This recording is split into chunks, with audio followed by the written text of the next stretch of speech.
kuatkanku, selalu hiburkanku. Katakan, Tuhan kemenanganku, Dia ubah hidupku. Masa yang telah lalu dijadikan baru. Katakan, jiwaku berseru. Nyatakan saudara, kemenanganku dapat dalam-Mu. Keselamatanku dapat karena-Mu. Dengan darah-Mu Kau selamatkanku.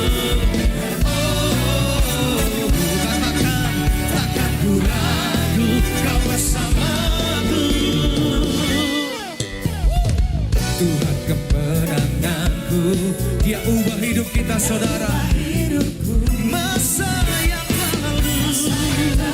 lalu dijadikan baru.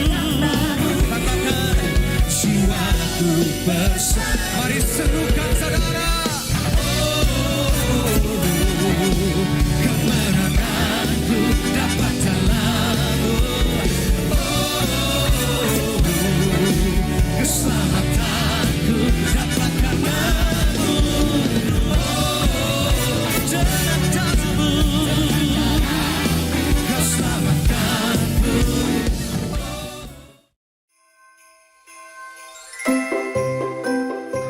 Natal segera tiba. Mari sambut dengan sukacita. Salah satu 5 pilar Gereja BES adalah diakonia. Program ini bertujuan menjadi perpanjangan tangan Tuhan untuk menjadi berkat bagi gereja-gereja yang membutuhkan. Saat ini sudah lebih dari 1000 gereja yang telah dibantu melalui diakonia Natal. Mari terus menjadi berkat lewat program ini dengan cara men-scan barcode yang tertera pada layar LCD.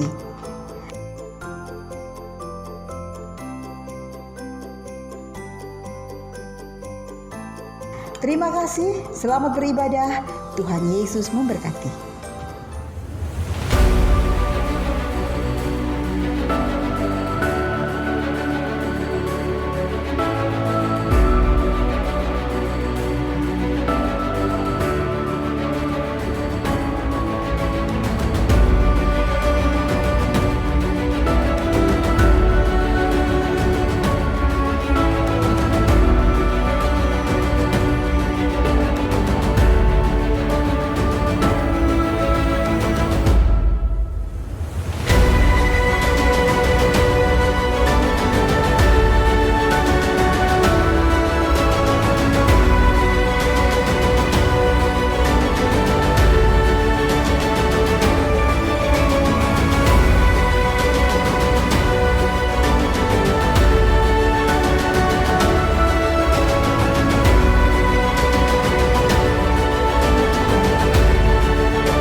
lagi Tuhan pada sore hari ini dalam satu nama, yaitu Tuhan Yesus Kristus. Siap muji Tuhan, katakan amin. Haleluya. Coba berikan tos dulu minimal 6 orang, 7 orang. Berikan senyuman yang terbaik walaupun dalam masker ya. Karena saya percaya kita pada sore hari ini kita adalah umat-umat yang dipilih Tuhan. Amin. Kita dipilih Tuhan untuk kita mau memuji membesarkan nama Tuhan. Coba berikan tepuk tangan lebih dahsyat lebih bagi Tuhan kita. Haleluya.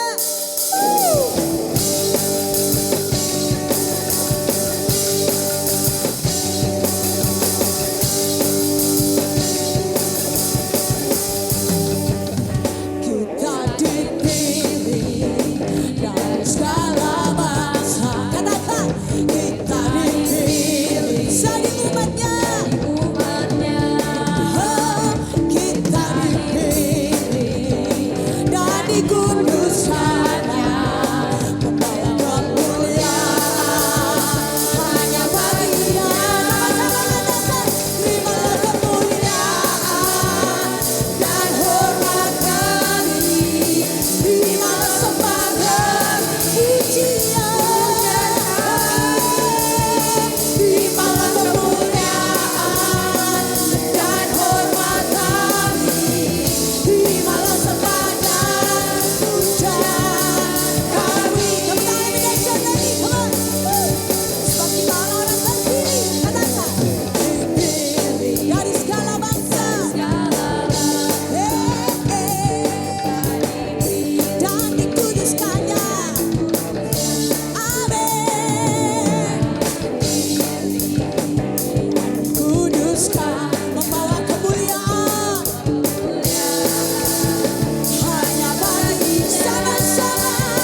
Tuhan, amin.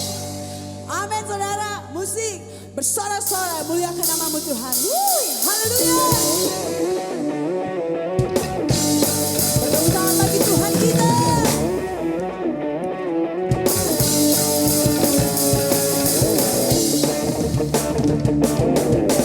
Sorak-sorai muliakan namanya, dia berperang ganti kita. Bertepuk tangan, muliakan namanya, selamatkan jiwa. Katakan satu-satunya padamu, satu-satunya padamu. Katakan mau,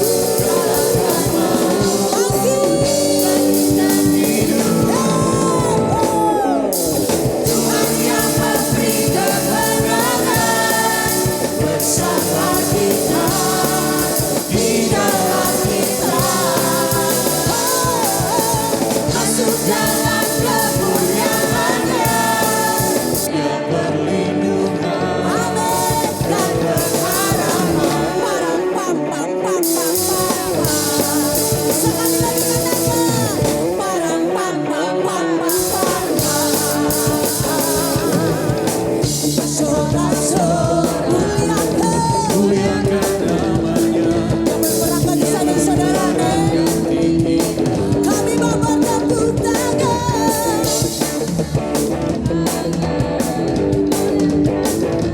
Dia selamatkan jiwa kita. Mengatakan satu-satunya. Katakan mau bagi. Sama-sama Tuhan.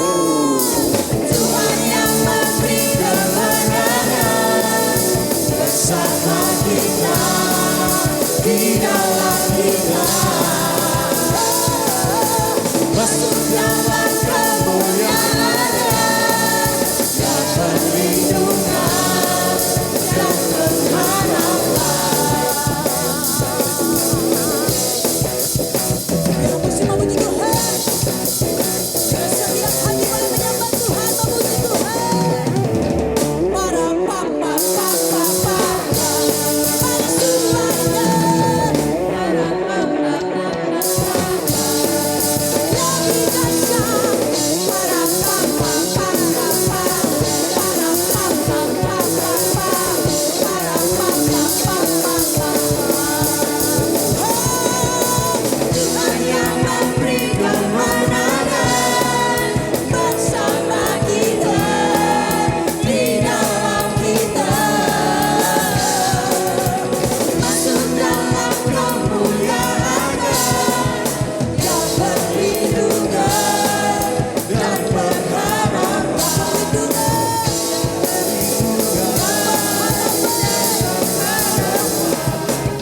Dia perlindungan dan pengharapan. Parang pam pam pam pam pam pam. Parang pam pam pam pam pam pam. Haleluya. Thanks Lord. Silakan duduk kembali teman-teman. Terima kasih Tuhan. Terima kasih Roh Kudus.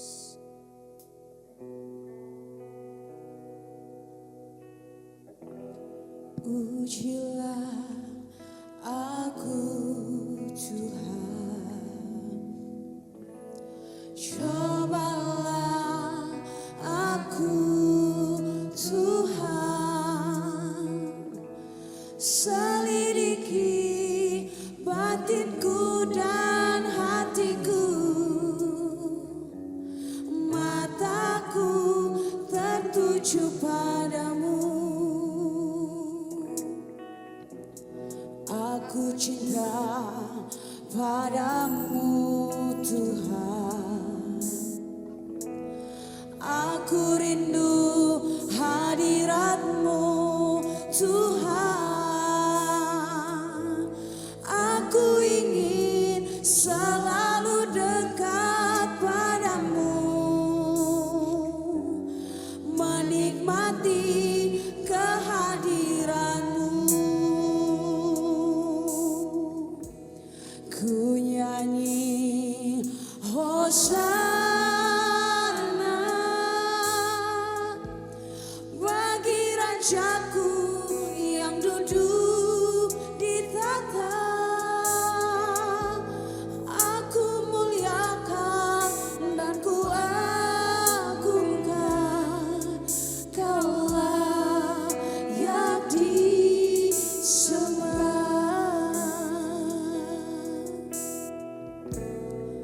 Ujilah aku Tuhan, cobalah aku Tuhan, selidiki batinku dan hatiku, mataku tertuju padamu. Aku cinta padamu Tuhan, aku rindu hadirat-Mu Tuhan, aku ingin selalu dekat padamu, menikmati kehadiran-Mu. Sekejap kita semua boleh bangkit berdiri, katakan. Ku nyanyi Hosana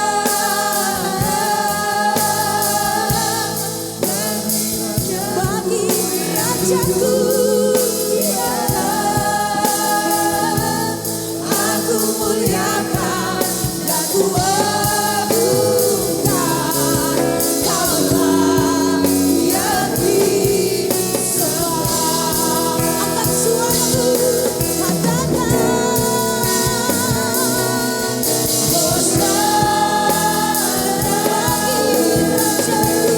Bagi Rajaku, thank you, Jesus.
biar hidup kami, hati kami, pikiran kami boleh mencerminkan bahwa kami menyembah Tuhan Allah yang hidup Tuhan.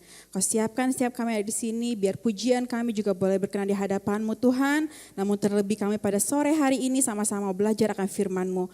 Kau ubahkan setiap kami Tuhan, buka hati pikiran kami sehingga kami boleh menerima firman Tuhan dan firman boleh tinggal dalam hidup kami. Sehingga kami juga boleh diubahkan akan firman-Mu. Terima kasih Bapak, terima kasih. Siapkan hati kami semuanya Tuhan, biar tempat ini juga boleh mendukung hadirat Tuhan, hadirat Roh Kudus, dan kami juga boleh sama-sama belajar diubahkan sesuai dengan firman-Mu. Dalam nama Tuhan Yesus kami berdoa dan mengucap syukur. Amin. Puji Tuhan. Silahkan duduk semuanya. Silo sekali ya. Shalom. Aduh ngantuk ya. Shalom. Tuhan. Ya udah deh. Kalian tahu ya tema daripada gereja sendiri adalah iman dan sahabat Tuhan. Saya percaya teman-teman di sini memiliki iman dan kita semua adalah sahabat Allah. Betul? Tapi pertanyaannya, saudara sahabat Allah yang berkualitas apa enggak? Nah, pertanyaannya, jawabannya cuma kita sendiri yang tahu. Tapi saya percaya semua di sini mau mengusahakan diri supaya kita boleh menjadi sahabat Allah yang berkualitas. Oke? Teman-teman tahu gak sih kita tuh sebenarnya dikasih Tuhan satu hal yang sangat berharga dan porsinya itu sama. Saya mau katakan sesuatu yang berharga yang porsinya sama yang kita miliki semua adalah waktu. Oke, waktu yang Tuhan beri. Semua di sini miliki waktu satu hari 24 jam kan? Gak ada yang satu hari 20 jam doang. Gak ada yang satu hari 32 jam gitu kecuali mereka dari planet lain gitu. Tapi kita semua sama. Memiliki waktu satu hari 24 jam. Yang membedakan adalah apakah waktu yang kita miliki dipergunakan untuk hal-hal yang berguna atau tidak. Apakah waktu-waktu yang kita miliki sekarang itu dipakai untuk memuliakan nama Tuhan atau hanya untuk kepentingan diri kita sendiri. Itu cuma kita yang tahu dan kita yang bisa jawab. Tapi di sini saya percaya kita semua mau berusaha menjadi sahabat Allah yang berkualitas, yang bijaksana lah ya saya katakan. Jadi di sini kita mau sama-sama belajar bagaimana kita bisa menjadi sahabat Allah yang berkualitas. Kalau misalnya dikatakan waktu, belajar sedikit ya teman-teman ya. Dalam bahasa aslinya di Alkitab itu ada 3 macam waktu. Yang pertama itu adalah kronos. Kronos adalah urutan waktu yang dapat diukur dengan jam, hari, tanggal, tahun dan sebagainya gitu. Yang jelas. Makanya dikatakan kalau misalnya gimana nih kronologinya kok bisa kejadian seperti itu urutannya. Oh di jam segini begini, jam segini begitu gitu kan. Itu urutannya ya, jadi dikatakan kronos. Yang kedua itu adalah aion, bukan eon mall ya itu beda. Aion, aion itu adalah waktu yang sangat lama sekali. Kita nggak tahu itu kapan, tapi dikatakan waktu yang sangat lama sekali, nggak bisa diukur ya, nggak ada batasannya. Contohnya itu nggak usah dibuka, saya bacakan aja di Matius 12 ayat 32. Apabila seorang mengucapkan sesuatu menentang anak manusia, ia akan diampuni. Tetapi jika ia menentang Roh Kudus, ia tidak akan diampuni di dunia ini tidak, dan di dunia yang akan datang pun tidak. Ya, di sini dunia yang akan datang pun tidak, dunia yang akan datang ini di sini tidak terbatas waktunya. Karena nggak tahu kapan gitu kan. Nah yang terakhir, yang sering kita dengar ya teman-teman, kairos. Kairos itu mungkin teman-teman sering dengar tuh waktu Tuhan. Tapi saya mau jelaskan, kairos itu sebenarnya diartikan adalah momentum. Momentum itu nggak setiap saat datang ya teman-teman. Momentum atau kesempatan yang datang di waktu tertentu. Atau waktu yang tepat. Kita percaya ketika waktu itu tepat, itu sering digambarkan dengan waktu dari Tuhan, betul ya. Jadi kenapa dikatakan sering banget kairos itu adalah waktu Tuhan. Karena memang kairos itu waktu yang Tuhan beri. Kesempatan yang Tuhan beri, momentum yang Tuhan beri. Tapi ingat teman-teman, momentum itu enggak setiap saat datang. Saya bacakan ya di Wahyu 3 ayat 7. Di Wahyu 3 ayat 7 boleh dibuka. Saya mau bacakan juga. Ya, oke. Wahyu 3 ayat yang ke-7, dan tuliskanlah kepada malaikat jemaat di Philadelphia, inilah firman dari yang kudus, yang benar, yang memegang kunci Daud. Dikatakan, apabila ia di sini Tuhan, membuka, tidak ada yang dapat menutup. Amin ya. Apabila ia menutup, tidak ada yang membuka. Oke, saya mau katakan di sini adalah contoh kata waktu yang dituliskan di Alkitab, artinya adalah kairos, momentum. Ketika Tuhan sudah membuka, tidak ada yang dapat menutup. Tapi ketika Tuhan menutup, tidak ada yang membuka. Artinya apa teman-teman? Jangan sampai kita melewatkan kairos itu dalam hidup kita. Ya, kadang kita nggak sadar, kadang kita disibukkan oleh aktivitas kita, mungkin disibukkan dengan kayak kegiatan-kegiatan yang udah jadi rutinitas kita, sehingga kita lupa, kita nggak sadar, oh ini tuh sebenarnya kairos. Kairos Tuhan tuh dari depan mata, kairos dari depan mata, sampai akhirnya kita apa? Kita melewati kairos itu. Tapi saya percaya kita di sini mau sama-sama diajarkan ya. Kita namanya juga gereja, apalagi gereja BES, puji Tuhan saya juga bersyukur di sini tuh adalah gereja pemuritan. Di mana kita benar-benar diajari tentang firman Tuhan. Bukan lagi doktrin-doktrin gereja saja, tapi kembali lagi ke Alkitab. Back to Jesus teaching. Nah di sini kita mau belajar bagaimana kita bisa menangkap kairos itu. Jangan sampai kita menjadi sahabat Allah, tapi kita sering banget melewati kairos itu. Sayang ya teman-teman ya. Jadi kita belajar lagi tentang kronos. Kalau kronos itu kan tadi juga udah dikatakan urutan waktu. Sering kita tahu ya kalau saya waktu SMP kita belajar tentang bahasa Inggris ada past tense, ada present tense dan future tense. Wah lulus itu ya. Yang nggak jawab, yang udah lupa ya mungkin ya. Kalau past itu apa? Yang sudah lewat ya teman-teman. Yang sudah lewat. Kalau present yang sekarang. Kayak belajar bahasa Inggris. Kalau future itu yang akan datang. Oke, saya coba tanya satu orang. Cidian. Menurut Cidian mana nih yang lebih penting? Past, present, atau future? Hah? Present. Wah, bentar lagi saya dikasih kado nih. Oke, berikut dua orang ya. Satu lagi deh, coba minta Jacqueline. Mana yang lebih penting menurut kamu? Present, oke. Semua emang akan diangkat Tuhan ke surga. Karena di firman Tuhan dikatakan juga yang penting itu adalah saat ini. Ya, nggak percaya, jangan Tasya ngarang doang nih. Di firman Tuhan 2 Korintus 5 ayat 17, boleh dibaca, boleh dibuka dan kita baca sama-sama ya. 2 Korintus 5 ayat yang ke-17, ini firman Tuhan yang mengatakan dan saya mendapat rema bahwa memang present itu saat inilah yang tepat teman-teman. Saat inilah yang paling penting dalam hidup kita. Udah baca ya? Ada buka-buka? Oke, kita baca sama-sama ya. Yang bisa baca tolong dibaca, suaranya keluar ya. 2, 3. Jadi siapa yang ada di dalam Kristus, ia adalah ciptaan baru, yang lama sudah berlalu, sesungguhnya yang baru sudah datang. Amin. Yang baru sudah datang. Kalau misalnya dikatakan past, berarti itu pernah datang, itu udah berlalu, pernah datang. Tapi kalau misalnya dikatakan future yang akan datang, itu dikatakan pasti bukan telah datang, tapi akan datang. Tapi di sini Tuhan katakan sudah datang. Teman-teman saya percaya kita pasti punya masa lalu yang berbagai macam. Kita pasti mungkin dulunya kayak gimana, mungkin dulunya kita anak yang cuek atau nakal atau sebagainya.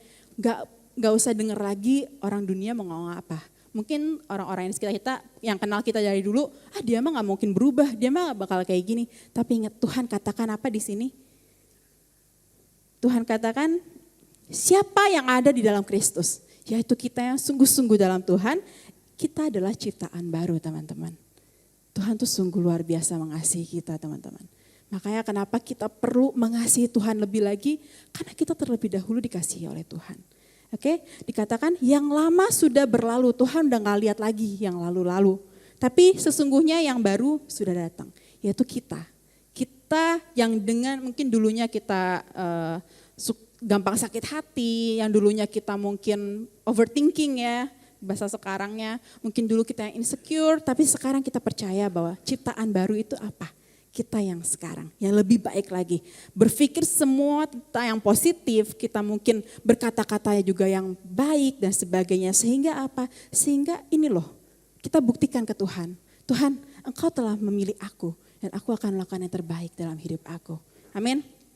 Di sini saya mau poin yang pertama supaya kita boleh menjadi sahabat Allah yang berkualitas atau yang bijaksana, berdamailah dengan masa lalu kita.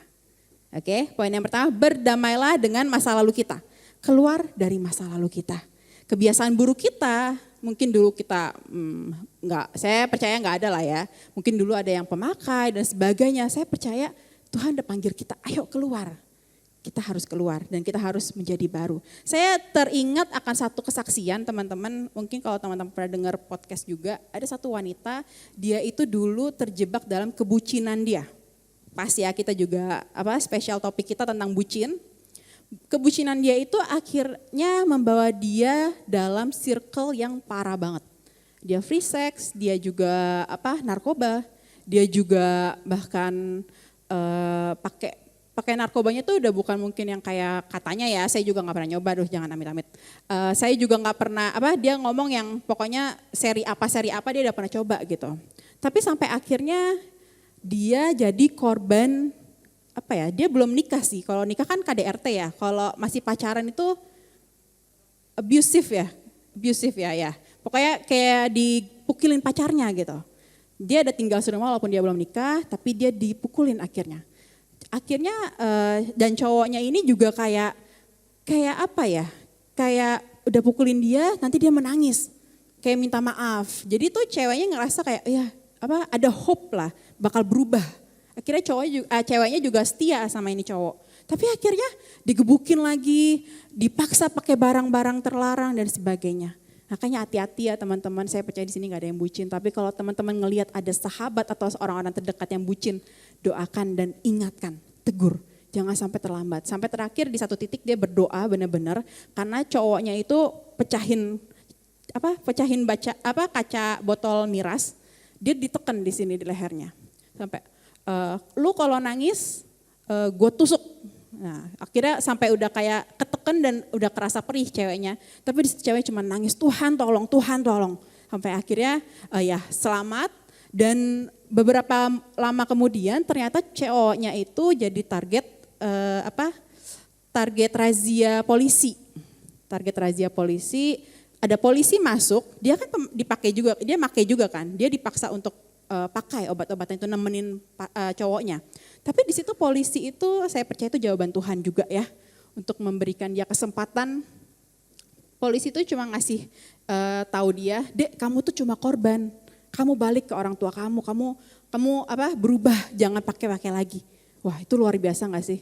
Kalau misalnya secara logika pasti kan cewek itu juga ikut keseret, masuk ke penjara.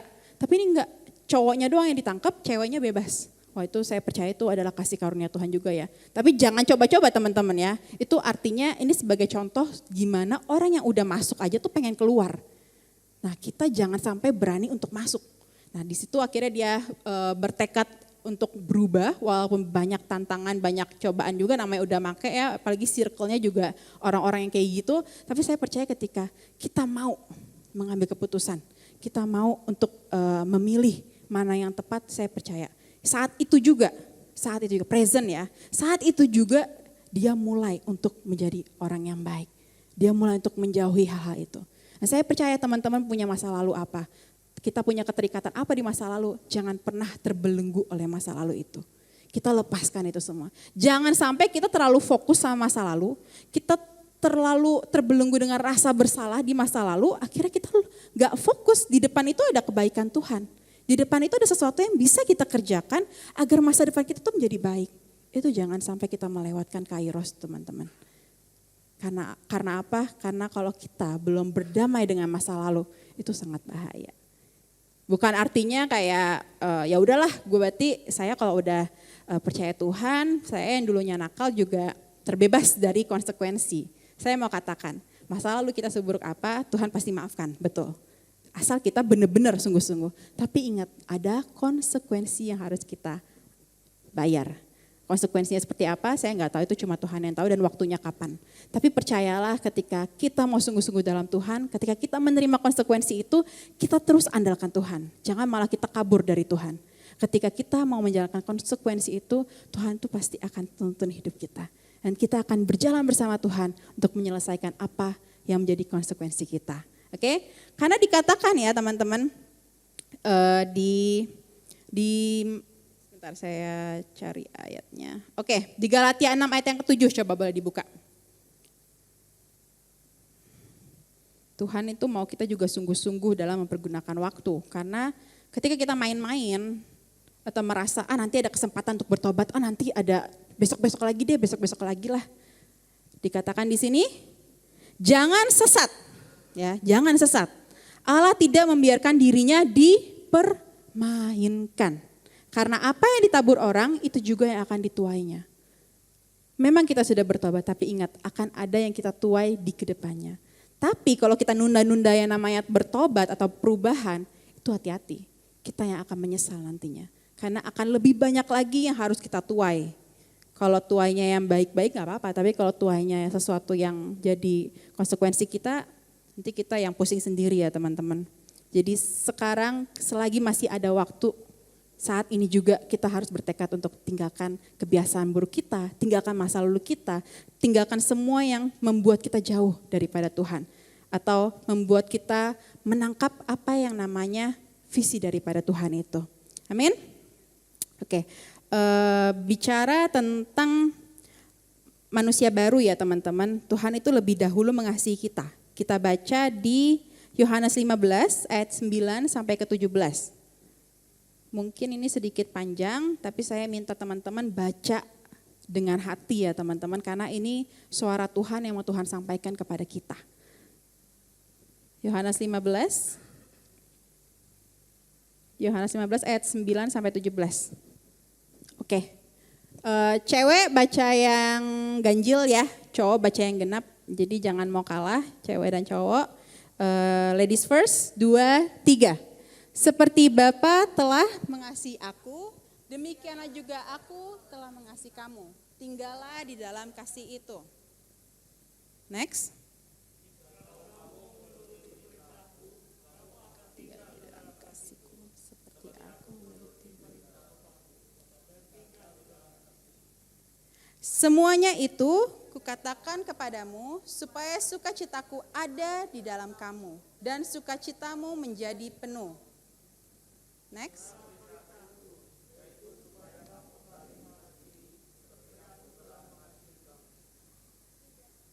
Next. Tidak ada kasih yang lebih besar daripada seorang yang nyawanya kepada kamu.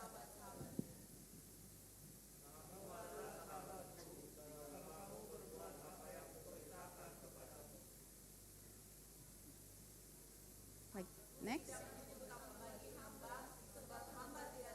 Apa yang diperbuat oleh tuannya. Tetapi aku menyebut kamu sahabat, karena aku telah memberitahukan kepada kamu segala yang telah kudengar dari Bapakku.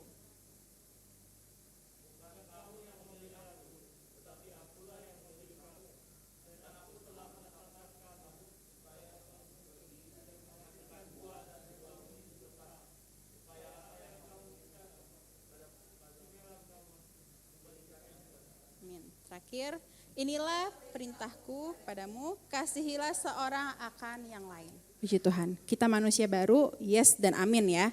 Dan di sini dikatakan, apa tugas kita teman-teman? Dikatakan di sini, bukan kamu yang memilih aku. Ketika kita masih mendapatkan kesempatan untuk berubah, ketika kita masih mendapatkan kesempatan untuk menjadi pribadi yang lebih baik lagi, itu Tuhan yang memilih kita teman-teman. Tapi di sini dikatakan, dan aku Tuhan telah menetapkan kamu supaya kamu pergi dan menghasilkan buah. Jadi tugas kita apa? Kita harus menghasilkan buah. Sebagai bukti kasih karunia yang Tuhan berikan kepada kita, kita berikan kasih kita. Gimana kita mengasihi Tuhan teman-teman? Kalau kita mengasihi Tuhan tapi hidup kita masih sibuk dengan diri kita sendiri, itu namanya bullshit. Kayak misalnya pasangan saudara bilang I love you, tapi hidupnya cuman sibuk dengan hobi dia gak pernah ngeluangin waktu buat saudara, itu artinya apa? Itu artinya cuman ngomong doang. Dan kita juga begitu. Jangan cuma kita ngomong, Tuhan aku mengasihi engkau, Tuhan aku cinta engkau. Tapi apa? Hidup kita disibukkan dengan diri kita sendiri. Hidup kita disibukkan dengan apa yang kita mau. Hidup kita disibukkan dengan ego kita. Apa yang kita senangi, kayak gitu kan. Itu namanya, itu kita cuman omong doang. Dan Tuhan itu ingat ya kata-kata yang Tuhan, kita kenal Tuhan, yes. Tapi apakah kita dikenal oleh Tuhan? Itu pertanyaannya ya. Dan nanti yang akan dijawab ya di waktu yang kita nggak tahu kapan. Tapi yang pasti ketika kita terus berusaha untuk menyenangkan hati Tuhan, melepas ego kita, saya percaya Tuhan akan memperhitungkan itu semua.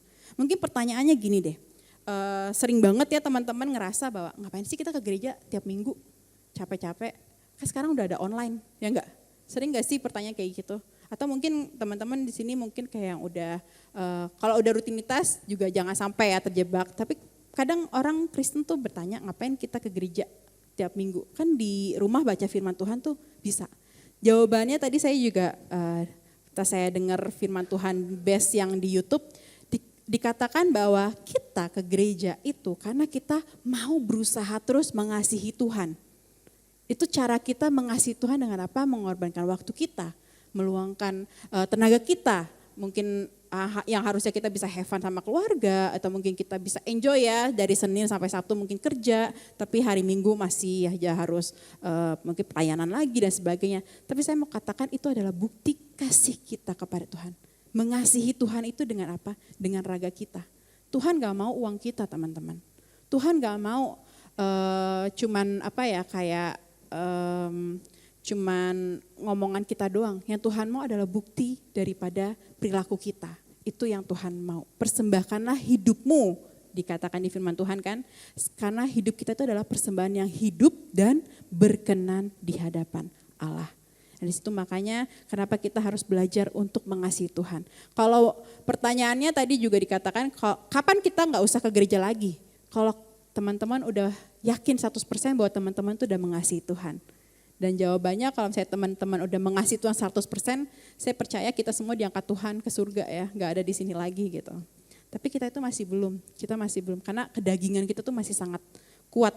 Jadi sini kenapa kita dilatih untuk melayani. Ketika pelayanan saya percaya adanya gesekan, tapi itu yang membuat kita akhirnya dilatih untuk melakukan karakter Kristus. Ketika banyak hal-hal mungkin kayak, aduh kok ini gak sesuai sama plan saya ya, kok ini gak sesuai dengan apa yang ini ya. Tapi Tuhan gak mau ngebuat kita melayani itu kayak kita kayak bos, ngebosi gitu ya. Oh kamu gak sesuai, udah saya keluar aja kayak gitu, enggak. Tapi ketika kita melihat sesuatu tidak sesuai dengan apa yang kita harapkan, tapi kita mau setia, itu yang Tuhan katakan kita rendah hati. Itu Tuhan mau kita menjadi orang-orang yang seperti itu teman-teman. Bukan cuman mau yang perfect aja ya. Jadi yang pertama tadi, poin yang pertama adalah berdamai dengan masa lalu. Dan fokus akan masa sekarang. Fokus akan masa sekarang. Apa yang bisa kita lakukan supaya apa? Supaya ke depannya kita bisa menjadi pribadi yang lebih baik lagi. Oke, berikutnya yang kedua, saya teringat akan seseorang yang mengatakan, saya lupa, tapi kata-katanya kayak gini. Life is between B and D. Ada yang tahu apa? C, ya kan? B and D. B itu birth and D itu death. Kita itu hidup antara lahir dan juga kematian. Kelahiran dan kematian. Dan di tengah-tengah itu ada C, yaitu choice. Jadi pilihlah, dalam hidup ini kita harus memilih semua hal yang tepat. Fokuslah kepada pilihan kita, jangan sampai kita salah dalam memilih. Bertambahnya usia ya teman-teman, kita pasti diperhadapkan dengan pilihan. Pilihan mau kuliah apa, mau ambil jurusan apa, mau makan apa, itu juga pilihan kita gitu kan. Mau menikah dengan siapa, itu pilihan kita. Tapi ingat tadi ketika kita memilih sesuatu ada konsekuensinya. Dan itu yang harus kita tanggung. Jangan sampai kayak orang-orang dunia mungkin ya teman-teman. Kalau misalnya udah coba-coba nikah nih, gak cocok, udah cerai gitu. Tuhan katakan di Alkitab, Tuhan itu benci akan perceraian teman-teman. Dan jangan sampai kita menjadi orang-orang yang seperti itu. Ketika kita sudah menetapkan diri untuk memilih sesuatu, belajar untuk komitmen.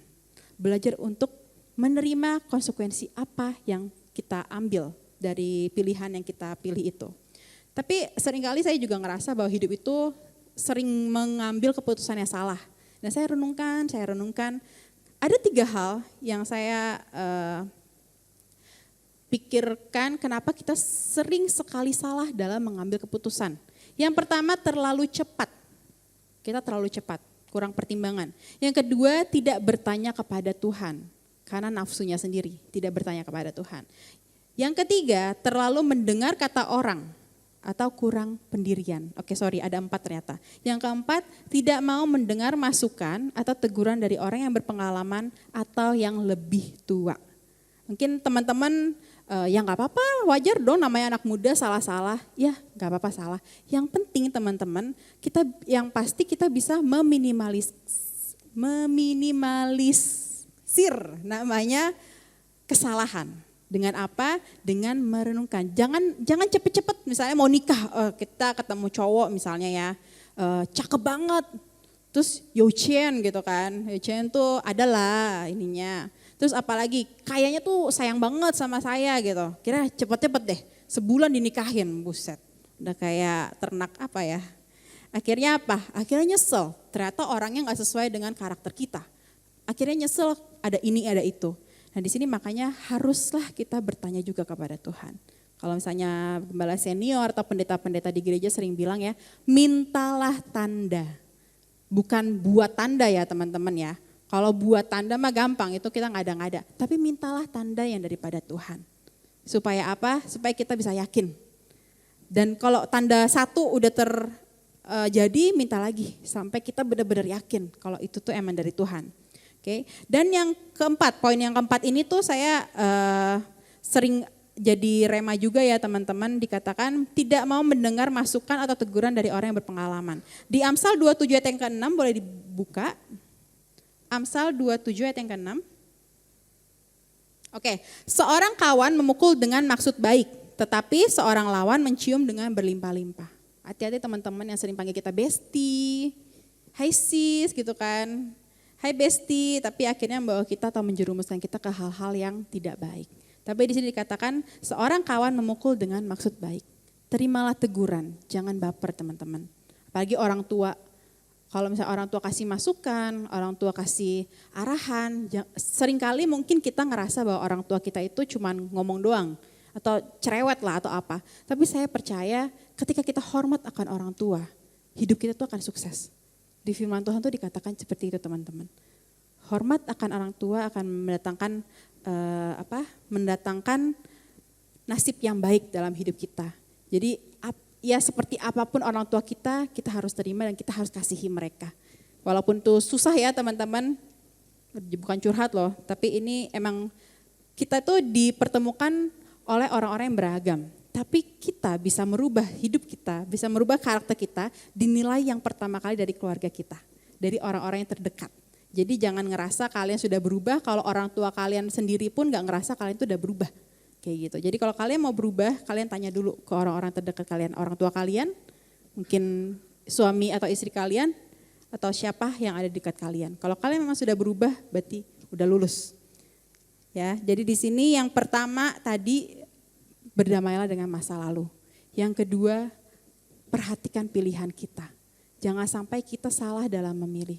Jangan sampai kita menyia-nyiakan mana pilihan yang Tuhan udah kasih, akhirnya kelewat begitu aja. Dan kalau misalnya masa lalu ya teman-teman, jadikan masa lalu itu bukan musuh, tapi pelajaran dalam hidup kita. Karena saya percaya dikatakan orang sukses itu punya masa lalu. Orang sukses punya masa lalu. Dan orang yang gagal pasti punya masa depan. Ya, jadi artinya kita nggak boleh pesimis dalam hidup kita. Dan kita gak boleh sombong dalam hidup kita. Apapun keadaan kita sekarang, saya percaya kita pasti punya masa depan yang indah. Asal kita mengandalkan Tuhan. Dan jangan terlalu kita terbelenggu oleh masa lalu, karena Tuhan sudah mempersiapkan masa depan yang indah. Asal kita saat ini mau sungguh-sungguh dengan Tuhan. Amin.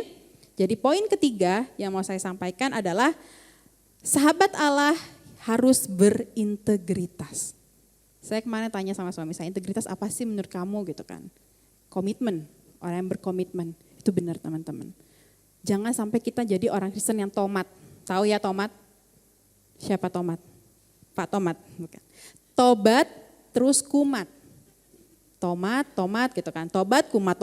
Aduh Tuhan aja geleng-geleng itu ngelihatnya. Nanti kita dipotong jadi cabai gitu kan. Tapi enggak, di sini saya percaya kita jangan jadi orang Kristen yang tomat, tapi orang Kristen yang punya integritas. Artinya sungguh-sungguh ketika kita sudah keluar menjadi ciptaan baru, kita harus sungguh-sungguh supaya kita apa? Jangan jatuh lagi ke dalam dosa. Ingat ya tadi di firman yang awal juga Tuhan gak membiarkan dirinya dipermainkan teman-teman. Karena apa? Karena Tuhan kita itu Allah yang cemburu. Ketika Tuhan udah kasih kita kesempatan, tapi kita balik lagi ke dunia yang gelap itu. Akhirnya Tuhan ngeliat ya, kalau misalnya teman-teman baca saya jadi keinget di satu ayat. Sebentar. Jadi di sini tuh, di Yohanes 5 ayat 14. Yohanes 5 ini bagus banget teman-teman ya, ini ngegambarin bahwa bagaimana ketika orang sudah benar-benar diubahkan oleh Tuhan, Tuhan sendiri katakan seperti ini. Ini ceritanya adalah seorang yang Tuhan temukan dia itu lumpuh. Lumpuh mau masuk kolam, satu kolam yang ada di dekat bait Allah ya. Kalau masuk ke situ biasa semua penyakit itu bisa sembuh. Dia itu lumpuh, dia mau masuk tapi nggak bisa karena lumpuh. Nggak ada orang yang mau bopong juga. Karena kalau misalnya kolam itu digoncangkan, orang udah fokus sama diri dia sendiri. Jadi dia itu mau jalan aja, mau nyampe udah berhenti kolamnya. Tapi Tuhan nggak melihat dia dan hatinya tergerak oleh belas kasihan. Akhirnya orang yang lumpuh ini disembuhkan. Akhirnya dia bisa berjalan. Nah, dia menyatakan, memberikan kabar bahwa saya udah sembuh karena Tuhan Yesus gitu kan. Tapi Tuhan Yesus katakan, gak lama Tuhan Yesus ketemu lagi sama orang yang lumpuh ini. Tuhan katakan apa? Kemudian Yesus bertemu dengan dia dalam bait Allah, lalu berkata kepadanya, engkau telah sembuh. Itu sama dengan artinya kita sudah berubah. Kita udah bertobat gitu kan. Engkau telah sembuh, jangan berbuat dosa lagi. Dan Tuhan katakan supaya padamu jangan terjadi yang lebih buruk. Oke, jadi di sini saya mendapat rema adalah kita jangan mempermainkan Tuhan. Mungkin kita ngerasa udah tobat, gak apa-apa lah kita coba-coba lagi. Kita nakal lagi, Tuhan kan nanti maha pengampun gitu kan. Itu namanya menguji Tuhan teman-teman. Tapi Tuhan katakan jangan berbuat dosa lagi. Supaya apa? Supaya padamu jangan terjadi yang lebih buruk. Oke, saya mau katakan berarti kairos itu tidak datang secara terus-terusan. Ketika kita menangkap kairos Tuhan, ketika kita mengambil momentum itu, jangan kita lepaskan begitu aja. Karena jangan-jangan tidak ada lagi kesempatan kedua atau tidak ada lagi kesempatan berikutnya. Nah, di sini Tuhan katakan, mari kita sama-sama punya komitmen, mari kita sama-sama punya hati yang mau terus mencari Tuhan. Karena apa? Karena jangan sampai kita menjadi gadis yang bodoh. Tahu ya teman-teman ceritanya ya, 5 gadis bodoh dan 5 gadis bijaksana. Saya mau katakan minyak yang dibawa oleh gadis-gadis ini adalah komitmen kita kepada Tuhan. Kita sama-sama persiapan, kita sama-sama awalnya sungguh-sungguh dalam Tuhan. Tapi kita lupa untuk ngecek, ini minyak kita cukup apa enggak.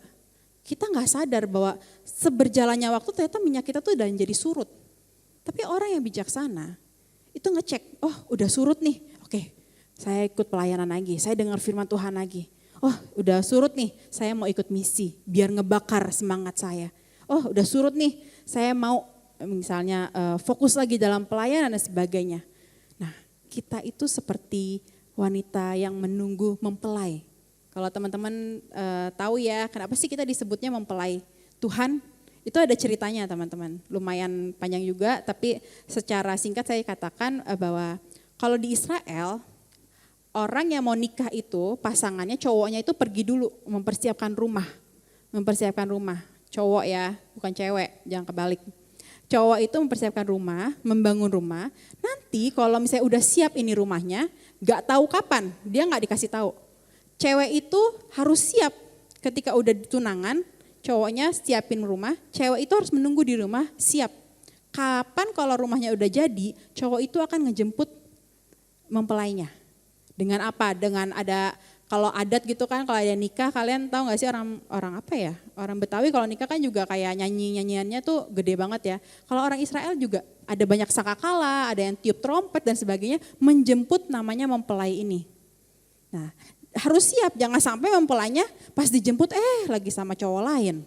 Itu gagal total pastikan pernikahannya. Atau ceweknya lagi dijemput dianya gak ada. Lagi apa? Lagi gak tahu sibuk apa gitu. Itu sama dengan kita. Tuhan katakan kita itu sebagai mempelai Allah. Dan kita di dunia ini menantikan kedatangan Tuhan yang dikatakan oleh Gembala Senior juga sudah tidak lama lagi. Tapi di sini permasalahannya kita harus siap selalu teman-teman. Jangan sampai ketika Tuhan datang kedua kali, loh mana ini kok dianya malah balik lagi ke bad habitsnya dia atau hidup lama dia dan sebagainya. Jangan sampai ketika Tuhan datang kedua kali mendapatkan kita minyaknya itu habis. Itu sayang banget teman-teman. Itu yang mau saya sampaikan kepada teman-teman bahwa jadilah sahabat Allah yang bijaksana dan berkualitas. Supaya apa? Supaya ketika waktunya tiba kita juga tidak ditinggalkan oleh Tuhan. Karena Kairos itu sekali lagi, Kairos itu tidak datang setiap saat. Kita nggak tahu kapan datangnya, itu suka-sukanya Tuhan. Tapi jangan sampai kita melewatkan Kairos itu. Amin. Puji Tuhan, mungkin boleh pemusik ke depan.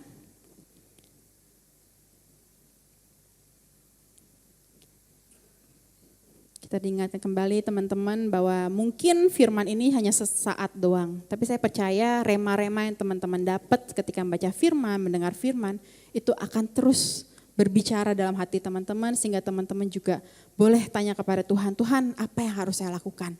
Tuhan apa yang kau mau dalam hidup saya? Sehingga apa? Sehingga waktu yang Tuhan berikan kepada kita itu jangan sia-sia. Saya undang semuanya untuk bangkit berdiri.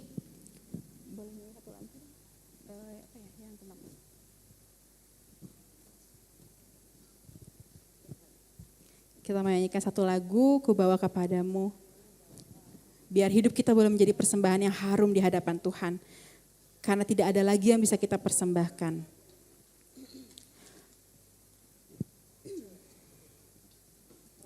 Tuhan katakan bahwa berkat Tuhanlah menjadikan kaya. Susah payah tidak akan menambahinya. Bukan artinya teman-teman kita hanya leha-leha, kita hanya santai-santai aja. Tapi kita tahu bahwa ketika kita berusaha dengan kekuatan kita sendiri itu tidak akan menambah apa-apa dalam hidup kita. Tapi ketika kita sungguh-sungguh mencari Tuhan, saya percaya berkat Tuhan itu akan melimpah dalam hidup kita. Amin. Berkat bukan hanya secara materi teman-teman, namun damai sejahtera, sukacita, itu berkat yang sangat penting dalam hidup kita. Biar kita kembali kepada Tuhan teman-teman. Biar usaha yang kita keluarkan dalam hidup kita itu juga tidak sia-sia, namun semuanya boleh hanya untuk kemuliaan nama Tuhan. Boleh kita nyanyikan sama-sama lagu ini. Ku bawa kepadamu, oh Tuhan. Persembahan kami Tuhan. Persembahanku ini, ku ingin Engkau menerima korban syukurku melalui pujian.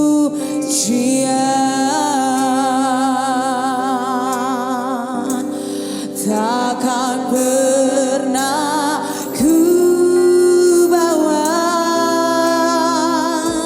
selain yang terbaik, Yang harum dan sejati ya Bapak. yang harum dan sejati. Biar apa yang kami lakukan boleh berkenan di Di hadapan. hadapan tatamu, Yesusku, terimalah korban syukurku ini yang mengalir di hatiku sebagai penyembahanmu. Boleh lagu dinyanyikan dengan pelan. Kita mau sama-sama berdoa. Bapa, ini kami Tuhan. Kami mau berdoa Tuhan untuk hari ini. Kami sudah mendengar firman-Mu ya Bapa. Ajar kami untuk berdamai dengan masa lalu kami Tuhan. Ajar kami boleh Tuhan melepaskan setiap apa yang menjadi rasa bersalah kami ya Bapa. Apa yang menjadi insecure kami Tuhan. Karena kami percaya kami diciptakan sangat sempurna ya Bapa di hadapan-Mu. Engkau sendiri yang menggambar kami Tuhan dari awal sebelum kami diciptakan. Engkau sendiri Tuhan yang membentuk kami ya Bapa.